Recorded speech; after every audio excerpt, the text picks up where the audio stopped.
Hello friends, आज हम pointer का यूज करना सीखेंगे। पॉइंटर एक वेरिएबल है जो किसी दूसरी वेरिएबल के एड्रेस को स्टोर करता है। पॉइंटर का यूज मेमोरी और उसके एड्रेस को स्टोर करने के लिए होता है। पॉइंटर किसी भी टाइप का हो सकता है, जैसे कि integer, character, array, structure, function और any other pointers. Pointer variable declare करने के लिए स्टार एस्टेरिस्क ऑपरेटर यूज होता है, जिसे हम इनडायरेक्शन ऑपरेटर भी कहते हैं। कोई भी पॉइंटर वेरिएबल आइडेंटिफायर से पहले डिक्लेयर किया जाएगा और डेटा टाइप के बाद में। पॉइंटर हमेशा उस वेरिएबल को पॉइंट करता है जिसका डेटा टाइप और पॉइंटर का डेटा टाइप सेम हो। चलिए अब हम आगे देखते हैं पॉइंटर वेरिएबल को किस तरीके से डिक्लेयर किया जाता है। हम उसकी सिंटैक्स देखेंगे। Data type star pointer variable name. चलिए हम इसे एग्जाम्पल के थ्रू समझते हैं, इसे किस तरीके से लिखा जाता है। Integer star P. यहाँ पे इंटीजर जो है वो डेटा टाइप है और पॉइंटर पी जो है ये पॉइंटर वेरिएबल है, वो किसी भी इंटीजर वेरिएबल को स्टोर करने के लिए एलिजिबल है। तो हम यहाँ पे देखेंगे जब भी हम पॉइंटर वेरिएबल लेते हैं तो उसका डेटा टाइप वही रखेंगे जिस वेरिएबल के एड्रेस को रखना हो। पॉइंटर ऑपरेटर को हम वैल्यू एट एड्रेस भी बोलते हैं। अब हम देखेंगे पॉइंटर वेरिएबल में एड्रेस जो है किस तरीके से एक्सेस होता है, उसे इनिशियलाइज किस तरीके से करते हैं। Pointer variable name is equals to n% variable name, इस तरीके से उसे एक्सेस करते हैं हम। चलिए इसका एक एग्जांपल देखते हैं। यहाँ पे integer x is equals to 10। x जो है वो वेरिएबल है जिसकी डेटा टाइप इंटीजर है, जिसमें हमने 10 वैल्यू स्टोर करवाई है। और यहाँ पे एक और वेरिएबल हमने डिक्लेयर किया है p।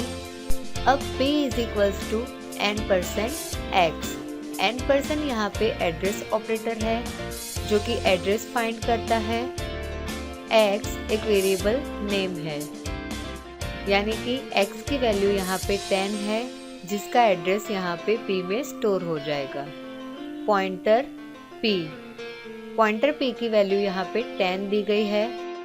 किसी पॉइंटर वेरिएबल में जिस भी वेरिएबल का एड्रेस है उसकी वैल्यू क्या है ये जानने के लिए हम इनडायरेक्शन यानी कि स्टार ऑपरेटर का यूज करते हैं।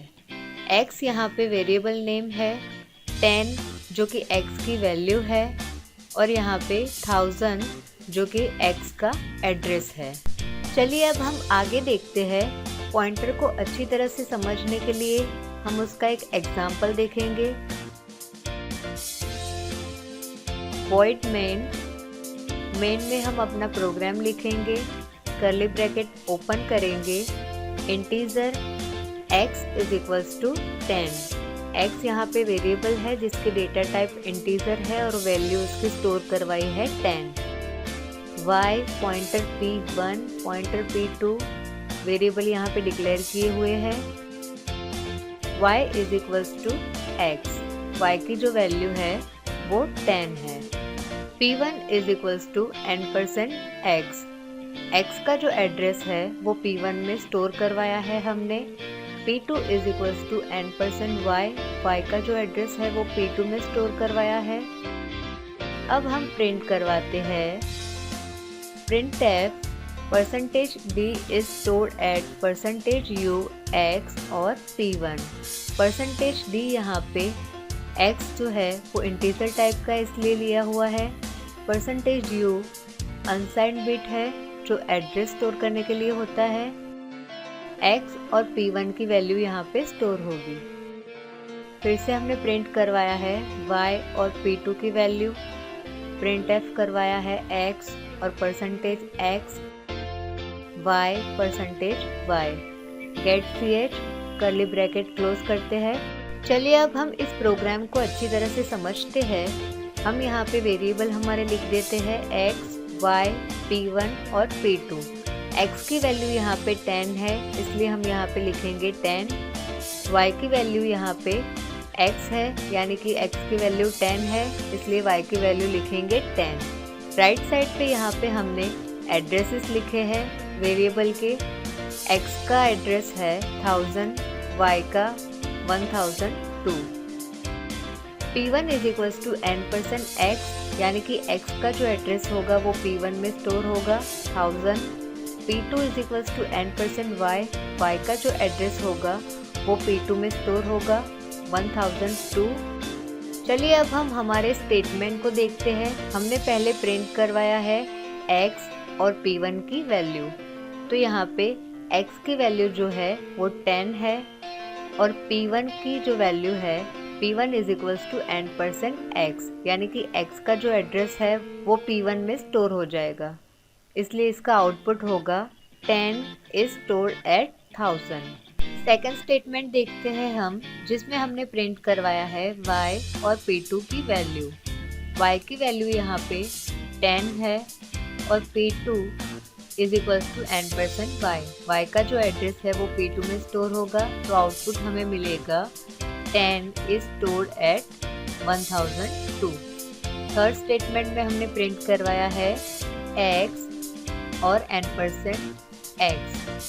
x की वैल्यू यहाँ पे 10 दी गई है, n%x यानी कि x का जो एड्रेस है वो 1000, तो आउटपुट हमें मिलेगा 10 is stored at 1000। Fourth statement में हमने प्रिंट करवाया है y और n%y। y की वैल्यू यहाँ पे हमें दी गई है 10 और y का जो एड्रेस है वो 1002 है, तो आउटपुट हमें मिलेगा 10 is stored at 1002।